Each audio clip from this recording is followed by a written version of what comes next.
Olá, pessoal. Boa noite. Tudo bem com vocês? Nosso tema de hoje, da aula da disciplina de recursos hídricos, é a Política Nacional de Recursos Hídricos. Eu sou a professora Cláudia Rezende e vou discutir esse tema com vocês hoje. O objetivo da nossa aula, pessoal, é conhecer os conceitos básicos que envolvem os princípios, os objetivos e os instrumentos da Política Nacional de Recursos Hídricos. Essa política tem como pilares a água como um bem de domínio público. Esse princípio está amparado pelo artigo 20 da Constituição Federal, que determina como bem da União os recursos hídricos superficiais e subterrâneos. O segundo pilar é a água enquanto recurso natural dotado de valor econômico, que vai amparar a cobrança pelo uso da água. Outro princípio fundamental é o estabelecimento de dois usos prioritários, o abastecimento humano e a dessedentação de animais. A gestão dos recursos hídricos, segundo essa política, também deve proporcionar o uso múltiplo e utilizar a bacia hidrográfica como unidade físico-territorial para a orientação da política nacional e do sistema. E, por último, o princípio da política nacional é a gestão descentralizada e participativa, envolvendo o poder público, os usuários de água e a sociedade civil organizada.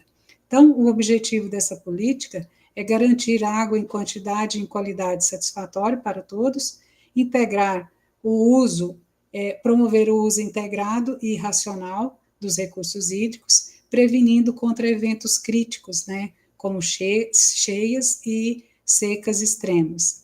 Com isso, a política nacional tem como finalidade assegurar o uso sustentável dos recursos hídricos para as atuais e futuras gerações. E quais são os instrumentos que essa política propõe para promover esse uso integrado dos recursos hídricos? Nós temos 5 instrumentos, né, dentre eles os planos de recursos hídricos, é um instrumento de planejamento estratégico na bacia, o enquadramento dos corpos d'água, que visa definir classes de uso de água, a outorga de direito de uso da água, a cobrança pelo uso da água, um instrumento econômico, os sistemas de informação de recursos hídricos, que tem como objetivo coletar e disseminar os dados dos recursos hídricos na bacia. E quem são os responsáveis pela gestão? Quem executa esses instrumentos? Nós temos, em nível nacional, o Conselho Nacional de Recursos Hídricos, instância máxima e diretiva dos conflitos,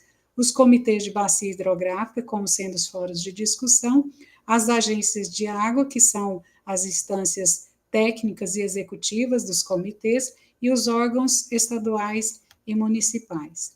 E por último, pessoal, nós questionamos, né, fazemos algumas questões sobre esse conteúdo apresentado. Então, eu gostaria de saber, por parte de vocês, qual é o principal objetivo da política nacional. Então, nós vimos lá no início da aula que a preocupação maior dessa política é assegurar a água em quantidade e qualidade para as atuais e futuras gerações. Portanto, a alternativa correta dessa questão é a letra B.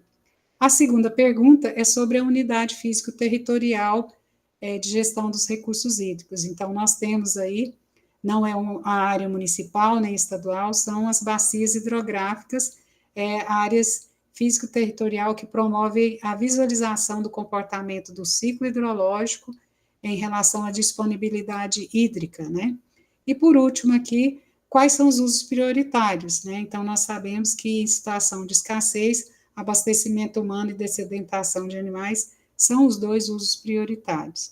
Então, com isso, pessoal, eu espero que a gente tenha alcançado aí o nosso objetivo, que é apresentar os conceitos básicos que envolvem a Política Nacional de Recursos Hídricos, né? E, por último, aqui, eu apresento a bibliografia utilizada nessa aula. Então, esse é o conteúdo da nossa aula de hoje. Espero que tenha contribuído de alguma forma para os conhecimentos acerca da gestão dos recursos hídricos. Um abraço a todos e até breve.